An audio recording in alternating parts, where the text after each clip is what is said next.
Hello दोस्तों, मेरा नाम है चेतन और तुम सभी का स्वागत है हमारे चैनल चेतन नैरर्स पर। और आज हम द एबंडेंट प्रिंस के एपिसोड नंबर 86 को नैरेट करेंगे। और अगर तुम्हें ये वीडियो थोड़ी सी भी पसंद आ जाती है तो वीडियो को एक लाइक कर देना। तो चलो अभी जल्दी से नरेशन को शुरू करते हैं। एपिसोड के शुरुआत में हम देखते हैं कि जॉन योपोल के सुइसाइड प्लान को इलेक्ट्रिक शॉक देकर फेल कर देता है और ये देखकर योपोल पूरा हैरान हो गया था और जॉन इस एक चैन की सांस लेता है। चलो अच्छा हुआ ये काम कर गया।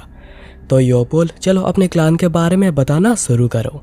फिर उसके बाद जब ग्रेट हॉल में सब कुछ सेटल हो जाता है, चौथे एल्डर किंग कैंग एंड छठे एल्डर मोंग अपनी फोर्स को लेकर डार्क सोर्ड क्लान के मैंसन की ओर बढ़ते हैं। उन्हें लग रहा था कि डार्क सोर्ड क्लान के बाकी के मेंबर्स मैंसन में छुपे हुए होंगे क्योंकि बाहर जाने के लिए गेट को सील कर दिया गया है। पर वो पहुंचकर देखते हैं कि डार्क सोर्ड क्लान के मैंसन को जलाकर राख कर दिया गया है।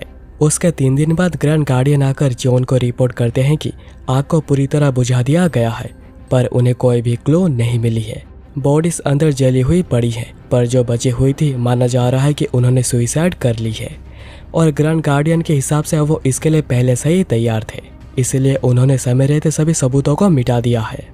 जॉन पूछता है कि योपोल और सोर्ड क्लान की इन्वेस्टिगेशन अभी कैसे चल रही है। तो ग्रैंड गार्डियन बताते हैं कि लेफ्ट गार्डियन पाइहून और योपोल को कल से इंटरोगेट कर रहे हैं, पर उन्हें अभी तक कोई भी क्लू नहीं मिली है। और इसी समय पर सोर्ड क्लान के जितने भी मेंबर्स डार्क सोर्ड क्लान में थे उनकी भी डेथ हो चुकी है।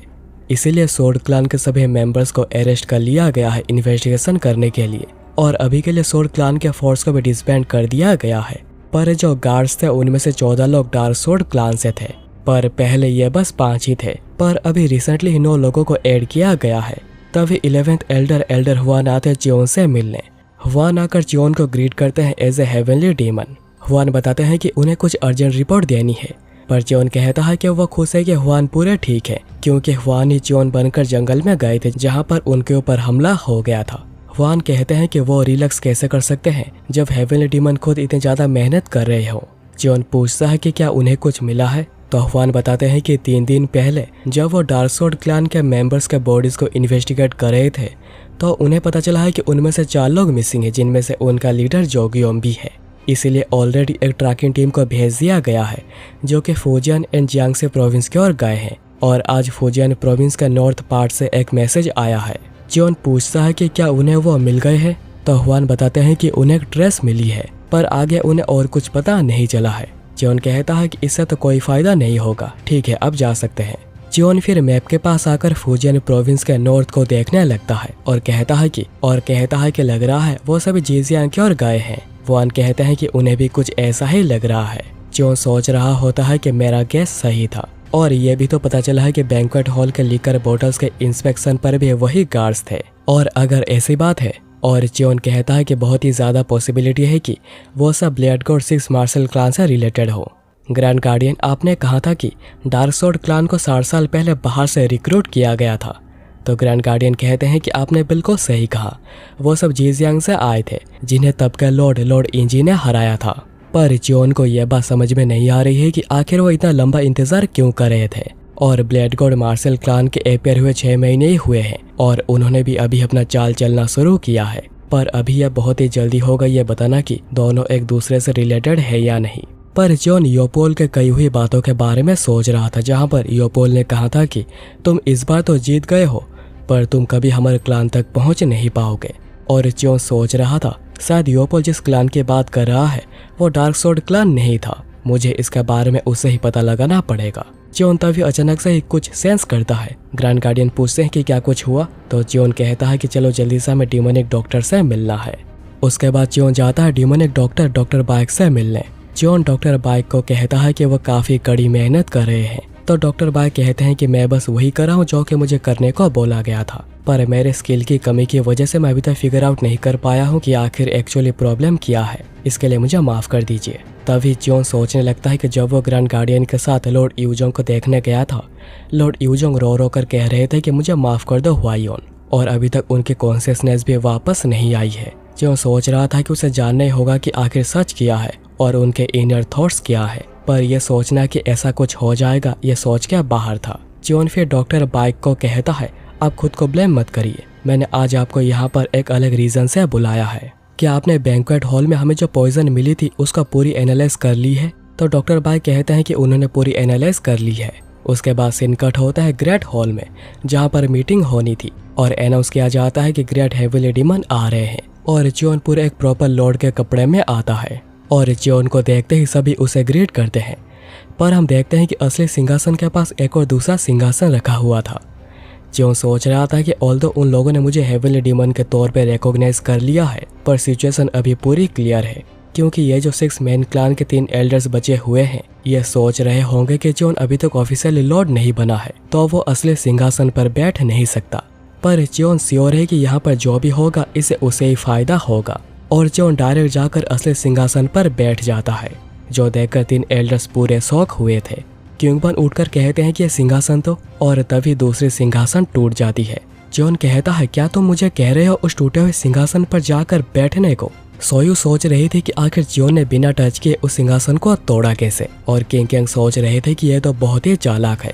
पर क्यूंगबन कुछ अलग ही सोच रहे थे। वो सोच रहे थे कि उन्हें भी खुद को शांत करना होगा, क्योंकि उनकी पहली प्रायोरिटी एल्डर्स के सीट को रीअपॉइंट करना।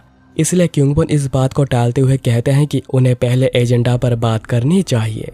पर ग्रैंड गार्डियन तभी 3rd एल्डर क्यूंगबन को बैठ जाने को कहते हैं, क्योंकि इस मीटिंग में पहले हेवनली डीमन की इनॉग्रेशन के बात करी जाएगी।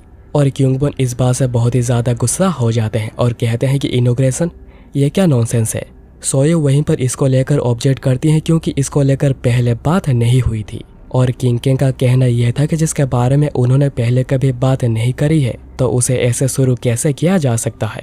क्यूंगबन फिर कहते हैं कि उनके हिसाब से उन्हें इस मैटर पर करंट लॉर्ड यूजोंग के रिकवर करने के बाद ही बात करनी चाहिए, क्योंकि अब उनके सामने एक दूसरा अर्जेंट मैटर है। पर उनकी इस बात पर कोई भी साथ नहीं देता। क्यूंगबन को काफी गुस्सा आ रहा था कि उन्हें कोई भी सपोर्ट नहीं कर रहा, पर वो ये भी जानते हैं कि लॉर्ड यूजोंग ने ये पोजीशन लॉर्ड इंजी से प्राप्त करी थी और उसके बाद वो ट्रेनिंग करके ही इतने पावरफुल बने हैं।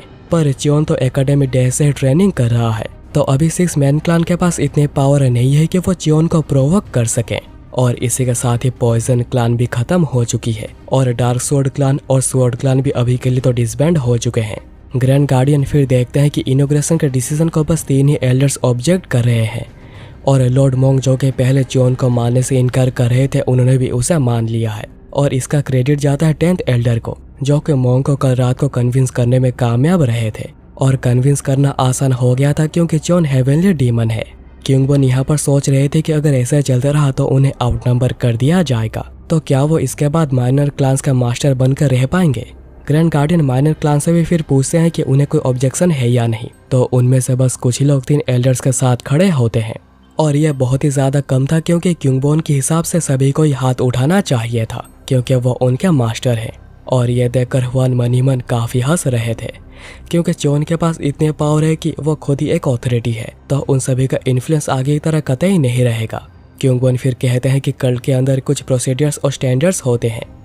अब जबकि सबको पता है कि करंट लॉर्ड यूजोंग को धोखा दिया गया है, तो उन्हें लगता है कि जब तक लॉर्ड यूजोंग हाउस में नहीं आ जाते उन्हें इस मैटर पर बात करनी नहीं चाहिए। पर वहाँ पर बैठे दूसरे लोग ये बात समझ रहे थे कि अगर कल्ट के अंदर 2 अलग अलग ग्रुप बन जाती है तो ये बहुत ही बड़ी प्रॉब्लम होगी। पर जॉन का अभी सबसे बहुत ही मूड खराब हो चुका था। तभी 10th एल्डर कहते हैं कि वो समझ रहे हैं कि आखिर 3 एल्डर कहना क्या चाहते हैं, पर डीमनिक डॉक्टर के ट्रीटमेंट का कोई भी असर लॉर्ड के ऊपर नहीं हो रहा और वो ऐसे समय पर लॉर्ड के पोजीशन को खाली नहीं रख सकते, जबकि एक बार उनके ऊपर ब्लेड गॉड 6 मार्शल क्लान हमला कर चुकी है और आगे भी शायद कर सकती है। पर क्यूंगबन कहते हैं कि अगर डीमनिक डॉक्टर से काम नहीं हो रहा तो उन्हें गॉडली डॉक्टर के पास जाना चाहिए, और ऐसे भी करंट लॉर्ड ही कल्ट के लीडर हैं, तो वो ऐसे लॉर्ड को इग्नोर करके कुछ भी कर नहीं सकते। 10th एल्डर ये देखकर हैरान हुए थे कि इस सिचुएशन में आने के बाद भी क्यूंगबन बिल्कुल भी पीछे नहीं हट रहे, और वो ऐसा इसलिए कर रहे हैं ताकि उन्हें थोड़ा टाइम मिल सके जिसमें वो अपने पावर को वापस रीगेन कर पाए। उसके बाद तीनों ही एल्डर्स उठकर खड़े हो जाते हैं और कहते हैं कि हमें माफ करिए, पर हम तब तक मीटिंग्स को अटेंड नहीं करेंगे जब तक लॉर्ड यूजोंग रिकवर करके वापस नहीं आ जाते। और वो तीनों हॉल से जाने लगते हैं, जो देखकर ग्रैंड गार्डियन उन्हें रोकने की बात करते हैं। तो जॉन कहता है कि उन्हें जाने दिया जाए, मुझे इससे कोई प्रॉब्लम नहीं है। और ऐसे भी मुझे भी पता चल चुका है कि आखिर कौन मेरे साथ है और कौन मेरे अगेंस्ट में। और ये एपिसोड यहीं पर ही खत्म हो जाती है।